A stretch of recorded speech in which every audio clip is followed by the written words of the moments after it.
for my baby. Rub my seasoning in. My name is Brad, and I'm a conservative Republican. Last summer, I happened to come across a video on the internet about the World Trade Center collapse on September 11th. As a kind of demolition hobbyist, I downloaded it and watched it. The title was Painful Deceptions by a guy called Eric Hufschmidt. The video made me angry. I was determined to prove the maker of this video wrong. I purchased DVDs about 9/11 from CBS and PBS Nova, including one made by the Naudet brothers. These were considered the official videos. And after watching them carefully and researching thousands of websites and archives on the internet, literally not sleeping for an entire week, I realized that the official story, not Eric Hufschmidt's Painful Deceptions, was unprovable, unsubstantiated, absolutely wrong. What you're about to see is information you should already know. Our news reporters, government, and media should have made all this material available to every one of us. Ask yourself why you've never seen it on TV. This is as close as we can get to the base of the World Trade Center. You can see the firemen assembled here, the police officers, everybody.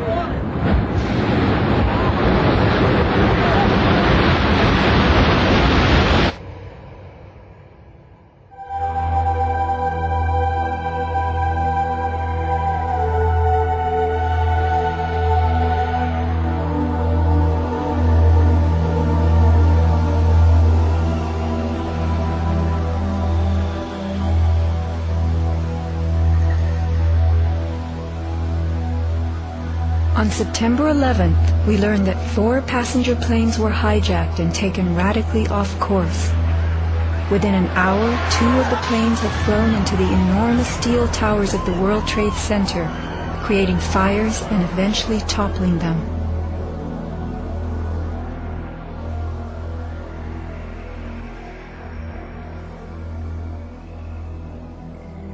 Dazed by the news, the American public soon believed the fires in the towers had burned so hot they caused the steel frames of the buildings to give way.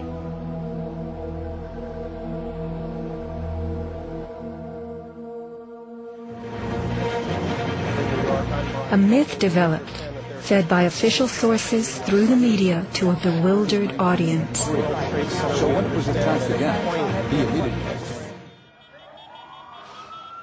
Elements of the myth. The impact of the airplanes, gallons of burning jet fuel, steel melting, the buildings failing and suddenly imploding. In a mere 10 seconds, 110 stories hurtled earthward, pulverizing into dust.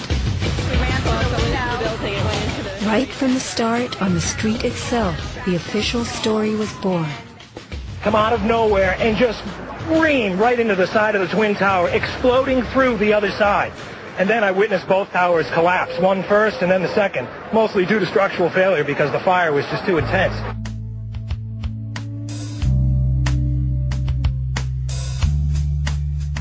The myth bled into the FEMA report and was echoed by the experts.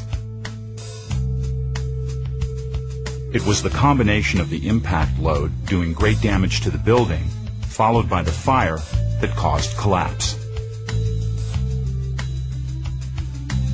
John Skilling and Les Robertson were the structural engineers who designed the streamlined steel frames of the Twin Towers in the 1960s.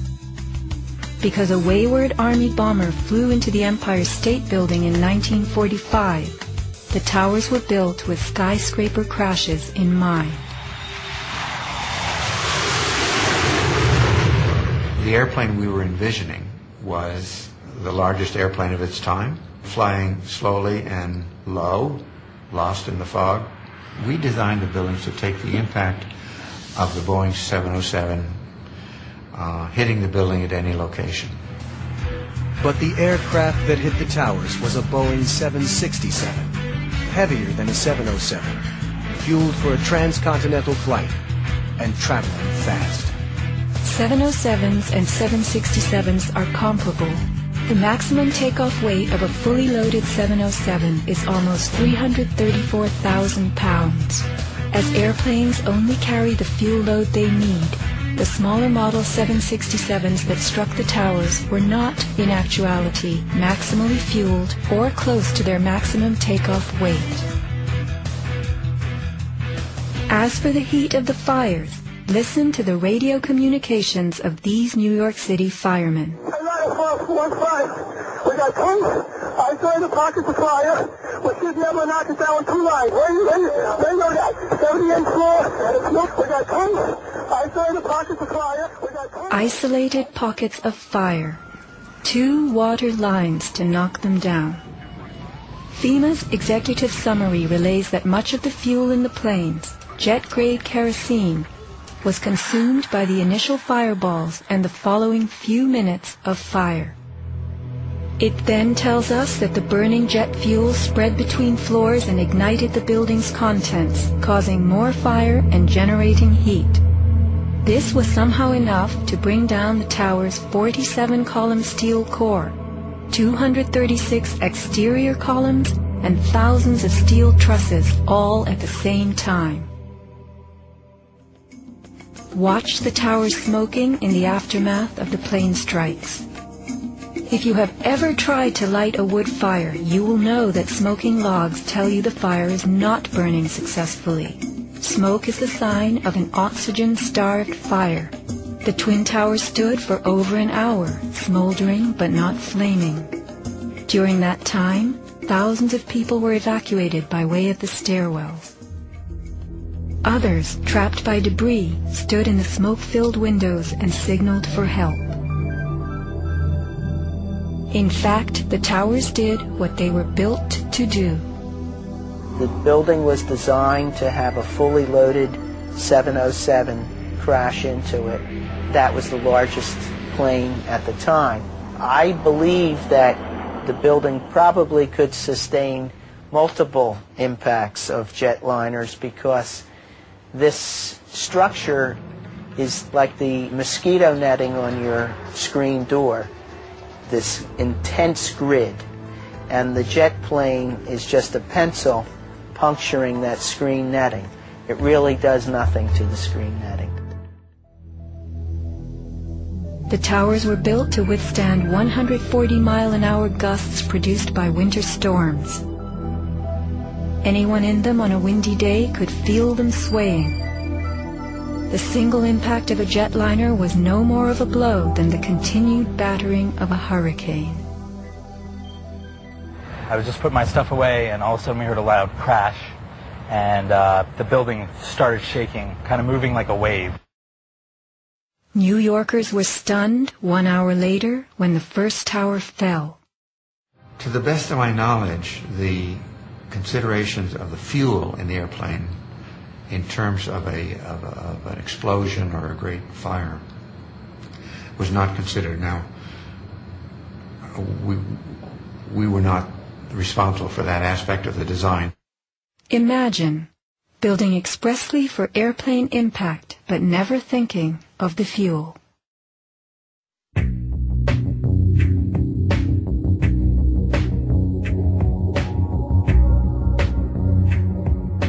Never before in the history of the world has a steel building collapsed due to fire. I have not seen, until recently, a protected steel structure that has collapsed in a fire. True infernos have raged hot and long in steel-framed buildings, but not one of the buildings ever came down. In 1975, the World Trade Center's North Tower suffered a nighttime fire that flamed for 3 hours, spreading vertically from floor to floor. It burned twice as long as the fires of 9/11 without even a hint of a building collapse. In February 2005, the Windsor Tower in Madrid, a skyscraper undergoing reconstruction, sustained a 20-hour fire. This is what was left, a standing building strong enough to support a crane. Compare a 20-hour inferno to 90 minutes of smoke.